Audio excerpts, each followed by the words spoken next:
តោះសួស្តីបងប្អូនសូមស្វាគមន៍បងប្អូនទាំងអស់គ្នាដែលចូលមកកាន់ channel អឺបណ្ដំបង travel ទាំងអស់គ្នាដោយថ្ងៃនេះខ្ញុំមានវីដេអូថ្មីមួយចែកជូនបងប្អូនទាំងអស់គ្នាអំពីរបៀបដែលយើង booking តាម app ដែលយើងធ្វើដំណើរតាមឡានក្រុងវិរៈបន្ថែមទាំងអស់គ្នាតោះឥឡូវយើងចូលមើលរបៀបខ្ញុំ booking ទាំងអស់គ្នាបងប្អូនដែលអត់ទាន់ចេះអាចមើលវីដេអូនេះទាំងអស់គ្នាបានហើយបងប្អូនដែលចេះហើយអាចរំលងវីដេអូនេះទៅតោះឥឡូវយើងចូលទៅមើលបងប្អូនគ្នាដោយយើងត្រូវ download app វិរៈបន្ថែមមកបងប្អូនដែលខ្ញុំបាន download ហើយអញ្ចឹងខ្ញុំចូលទៅកាន់ app ទាំងអស់គ្នាហើយនេះដែរយើងចូលមកកន្លែងសមុទ្រឡានហ្នឹងបងប្អូនកន្លែងខ្ញុំដាក់សញ្ញាព្រួយនេះយើងចូលមកហ្នឹងមកហើយបន្ទាប់មកយើងរើសពីទិសដៅហ្នឹងមានន័យថាពីកន្លែងដែលយើងនៅហ្នឹងឧទាហរណ៍ខ្ញុំនៅបាត់ដំបងអញ្ចឹងខ្ញុំយកបាត់ដំបងអញ្ចឹងទៅហើយទិសដៅយើងត្រូវទៅហ្នឹងយើងទៅណាយើងចុចមកកន្លែងទិសដៅហ្នឹងទៅយើងស្វែងរកកន្លែងទិសដៅណាមួយដែលបងប្អូនចង់ទៅដោយនេះខ្ញុំទៅភ្នំពេញអញ្ចឹងខ្ញុំជ្រើសយកភ្នំពេញហើយបន្ទាប់មកខ្ញុំនេះកន្លែងហ្នឹងយើងជ្រើសរើសថ្ងៃដែលយើងកក់យើងចង់កក់ទៅថ្ងៃណាបងប្អូនចុចថ្ងៃហ្នឹងទៅហើយតមកយើងចុចយល់ព្រមហើយបន្តមកទៀតអាកន្លែងថ្ងៃត្រឡប់មកវិញយើងអត់ដឹងថាមកថ្ងៃណាទេយើងចុចស្វែងរកឥឡូវនេះយើងមករកឡានដែលយើងត្រូវជិះទៅហ្នឹងបងប្អូនហើយនៅក្នុងនេះដែរគេមានប្រាប់យើងអំពីម៉ោងចេញដំណើរហើយម៉ោងចេញទៅប្រហែលហើយរយៈពេលប្រហែលម៉ោងទៅដល់គេប្រាប់យើងឡើងលម្អិតនៅក្នុងនេះបងប្អូនអញ្ចឹងយើងអាចចូលទៅមើលនៅក្នុង app ហ្នឹងទៅគេមានឡានច្រើនដែលយើងរើសហើយAirbus First Class នេះអាហ្នឹងប្រភេទកៅអីបែបគេមានម៉ាស្សាបងប្អូនណាកៅអីធំ Airbus ហ្នឹងហើយតម្លៃកៅអីគេក៏គេដាក់នៅក្នុងហ្នឹងដែរហើយluxury van នេះប្រភេទឡានទូចដោយឡាន VIP ទូចៗបងប្អូនហើយយើងមើលទៅពេញចិត្តឡានមួយណាយើងចុចលើហ្នឹងទៅនេះAirbusនេះប្រភេទ28កៅអីអញ្ចឹងខ្ញុំរើសមើលមួយណាដែលទៅអញ្ចឹងណានេះគេប្រាប់អំពីទីតាំងចំណតឡាន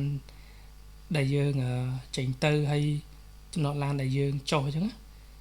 អានេះចំណតឡានដែលយើងត្រូវឈប់នៅភ្នំពេញនេះនៅរង្វង់មូលគួយកណ្ដុងគោលស្ពានចូលយ៉ាវ៉ាបងប្អូនហើយនេះគឺព័ត៌មានលម្អិតហ្នឹងបងប្អូនអានមើលទៅហើយបន្ទាប់មកយើងកក់យើងចុចកន្លែងកក់ហ្នឹងទៅវាចូលមកដល់កន្លែងយើងរើសកៅអីអញ្ចឹងចំពោះពណ៌ក្រហមហើយនឹងពណ៌ខៀវនេះពណ៌ក្រហមហ្នឹងគឺគេបាន booking ហើយអញ្ចឹងយើងអត់មានសិទ្ធិរើសទេក្រហមហ្នឹងហើយយើងមើលកៅអីណាសទៅអាហ្នឹងកៅអីតនេណាយើងចង់ចុចលើកៅអីមួយណាយើងចុចទៅបងប្អូន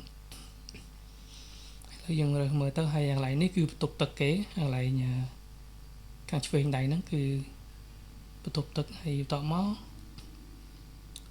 ខ្ញុំសមាជិកថារើសយកមួយណាចេះ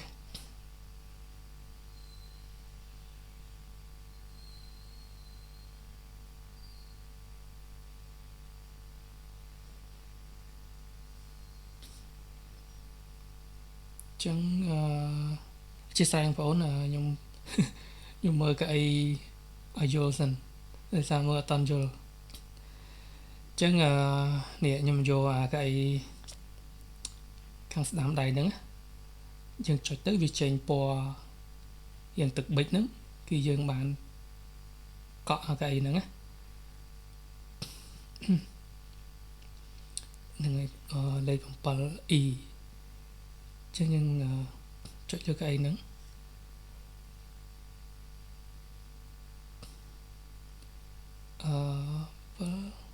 6ដូចវានៅចិត្តបន្ទប់ទឹកដោយសារខាងមុខគេយកអស់ហើយអញ្ចឹងយើងយក មានតាមជួរក្រោយហ្នឹងឯងមើលទៅឥឡូវនេះយើង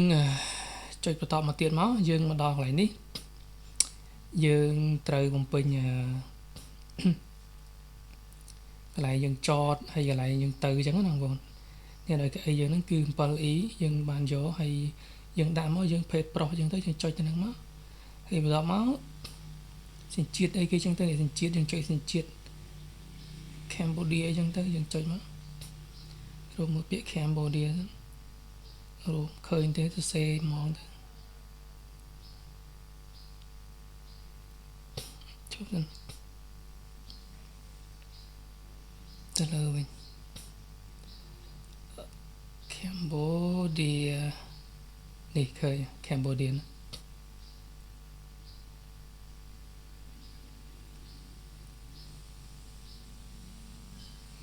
មើលអស់មានខ្មែរអត់មានទេចឹងមានតែ Cambodia search មកនោះ Cambodian អត់មាន Cambodia មាន Cambodian ចឹងយើងចុច Cambodia ហ្នឹងមកហើយចឹងសរុបមក$11ដោយបងប្អូន pay ទៅតាមណាក៏បានដែរបើសិនជាមាន AC បងប្អូន pay តាម AC ទៅបើមាន ABA បងប្អូន pay តាម ABA ទៅហើយឡើយនេះយើងចូលមកកន្លែងនេះចំពោះកន្លែងនេះយើង pay ទៅតាមវាយ Master Card ឬមួយក៏ Visa Card អីចឹងណាដោយខ្ញុំ pay នេះខ្ញុំ pay ទៅតាម ABA ខ្ញុំប្រើMaster Card អញ្ចឹងកន្លែង block នេះវាឲ្យយើងពេញលេខ card number card យើងហ្នឹងបងប្អូនអញ្ចឹងបងប្អូនពេញមកហើយ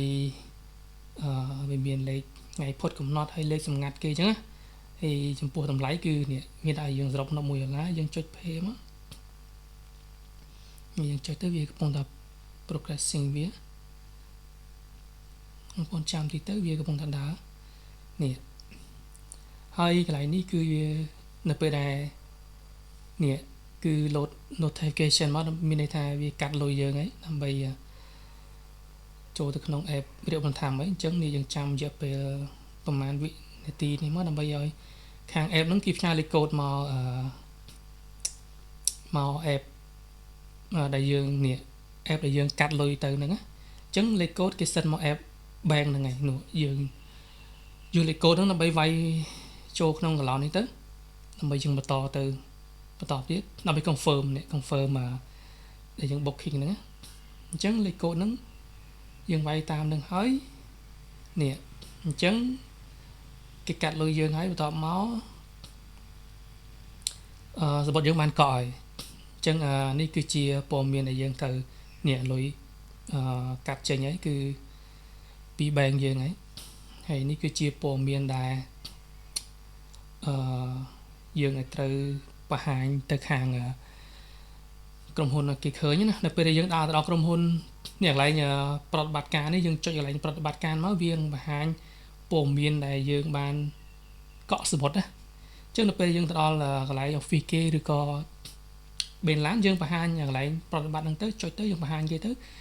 គេមើលឃើញព័ត៌មានយើងហើយគេឲ្យយើងធ្វើដំណើរបានហ្នឹងបងប្អូនហើយឥឡូវយើងមកមើលរបៀបខ្ញុំឡើងឡានអស់គ្នាលេងបងប្អូនតោះអរគុណបងប្អូន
រុនសួស្តីលោកស្រីនិងកញ្ញាជាទីគោរពសូមស្វាគមន៍ជាមួយការជើញពីដំណឹងចំណុចទីក្រុង